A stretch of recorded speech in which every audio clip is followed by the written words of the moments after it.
we've done here is, has achieved that low touch objective by just moving a few blocks here and a few blocks there. It's a bit of a Tetris game or a domino tumble. You can't move one thing without moving another. So it's not quite as simple as, as ideally as it could have been. But what we've got here is a map that has a total population deviation of 3.4%. The outliers here are the second ward, which is 1.9% below average, and the fourth ward, which is 1.5% above average. We continue to have 3 wards, which are majority non-white. We continue to have downtown Evanston represented by multiple wards, the same 3 that currently represent downtown Evanston.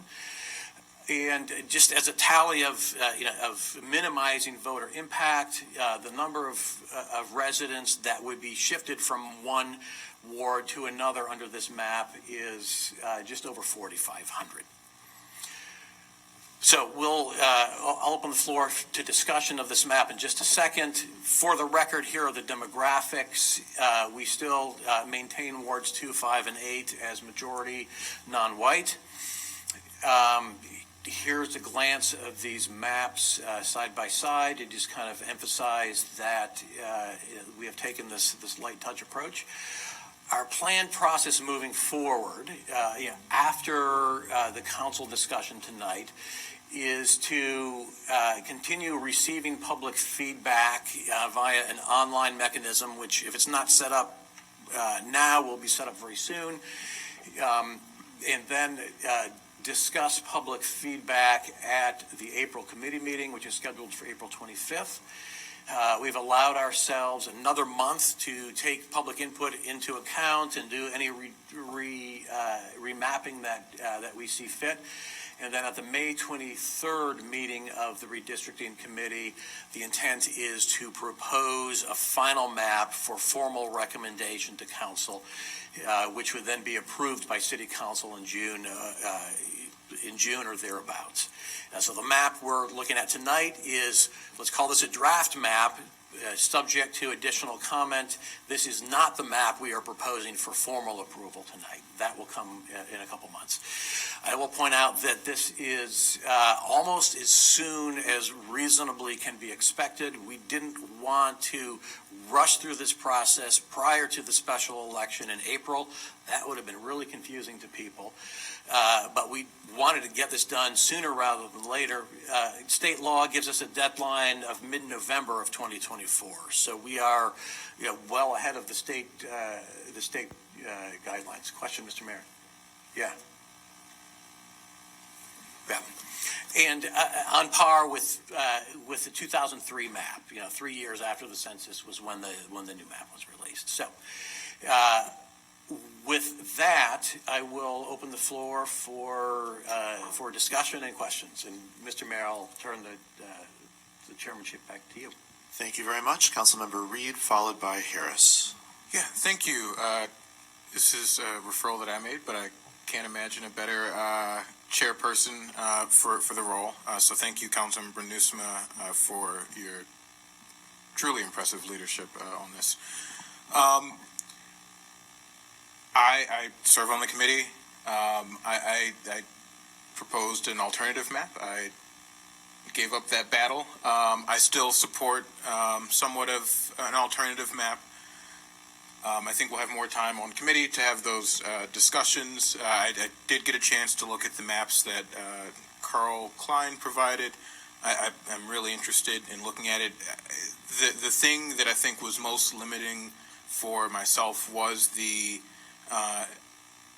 consensus that we came to, that I wasn't in full agreement with, but it was consensus that we make just minor tweaks.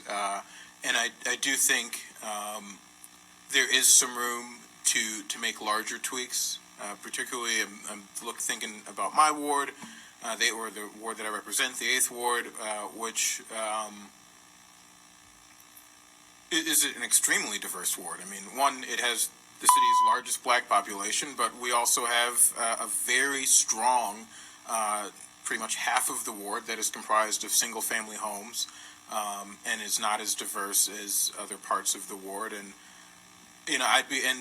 I'd be really interested personally in seeing a ward that has a stronger presence of renters and folks who, as was mentioned earlier in public comment, who are just as a part of the fabric of this community as folks who are homeowners, but oftentimes aren't either represented here on this body or their issues aren't represented fully in council. And so that is one of my goals, would be one of my goals to increase the number of renters in the 8th Ward to keep that representation here on council, where historically it has been lacking. I think this might be the first time we've had 2 renters on the council at the same time, if not just renters, period, in quite a while. So with that in mind, I appreciate this. Looking forward to the continued discussion and feedback from our colleagues. Councilmember Harris. So are we having, I know you said it's online, but we're not going to do an in-person discussion for people, especially the people that are now being affected. I wonder if we shouldn't have an in-person 2 days or something. We have a committee meeting, which will be in person. In fact, two committee meetings between now and then. So feel free to invite affected residents to those committee meetings. Okay. And I've also made myself available as chair of the committee to come to ward meetings and present this map. Okay. So I just think we should make a big push to make sure, not just the council members of that ward, just that we put it out there. Yeah. Because our residents say they're not heard.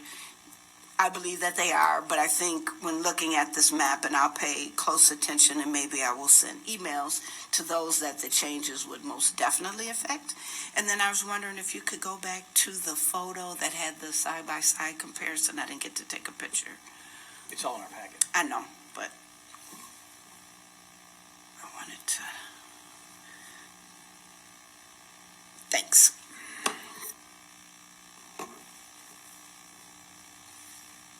Mr. Cummings?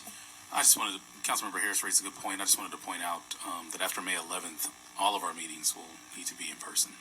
So I just wanted to point that out. Is there any further discussion? Councilmember Kelly. Thank you.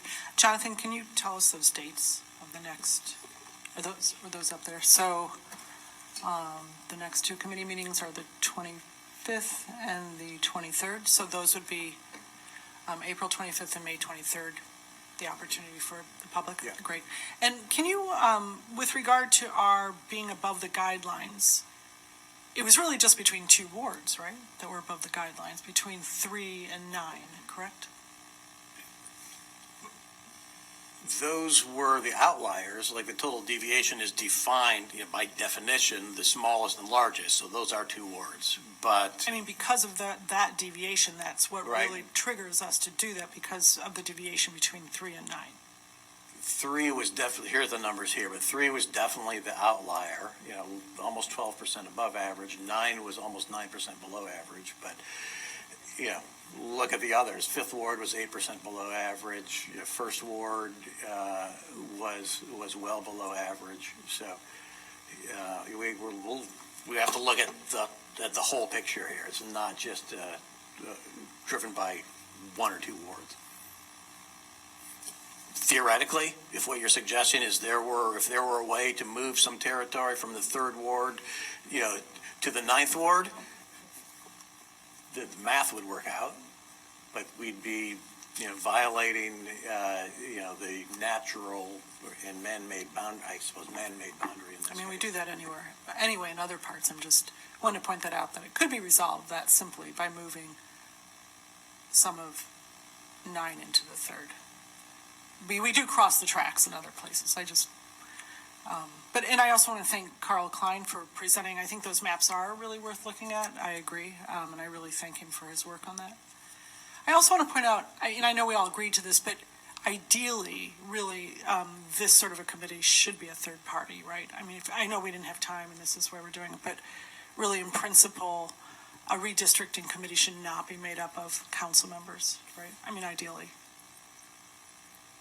Isn't that considered best practice? Okay, thank you. No one is asking to speak for first time, so we go back to Councilmember Reed with 2.5 minutes left. Yeah, I want to address two things. One, just to highlight, it was asked earlier about the calendar, and I think Mayor Biss made a face. Potentially, I didn't see it, but Councilmember Newsma did. I think that was about this, our deadline being in mid-November. My natural inclination would be to think that our deadline should be before petitioning starts. I don't know if that's some fluke in state law, but I think we're still on track to do that, so that's important. To Councilmember Kelly's question about how this should be handled moving forward, we're here now, and we're going to approve this map, or some map. But I would co-sponsor something that would, and I've mentioned this before at the top of this process, I do think that a better standard is that the elected officials aren't choosing who our voters are. And I think the guidelines that have been put in place help ensure that, you know, we're not being political. I mean, it's kind of hard to not be, but, and so I fully agree with that, and so I would support moving forward with that in the future.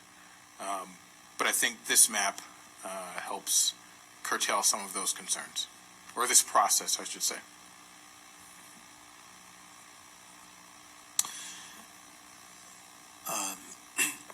Seeing no further comments, I just want to thank the chair and the other three members of the committee for putting in really a lot of work. I think this is really very, very impressive. In the spirit of responding to the last few comments, I'm myself a longstanding and true believer, supporter of not having the people who are going to run in a map draw those maps. It's something that's a extremely losing battle I fought when I was in Springfield, and I will say that I fought that extremely losing battle because I participated in a redistricting process as a state legislator, and I saw some pretty awful things happen. And so for me, it wasn't an abstract sort of theoretical thing. It was, hey, here's a bunch of really non-public interested types of decisions that elected officials could make when drawing their own maps, and we should ban that. And I'm really pleased to say that none of that's gone on here, that you've clearly gone through a process that's based on your knowledge of the community and your interest in drawing a map that's consistent with the stated principles that I think are principles that the whole community could agree on. So I just want to say thank you for that work. I know it's not easy. It's sort of weirdly technical and boring at times, but getting it right is really important, and thank you again.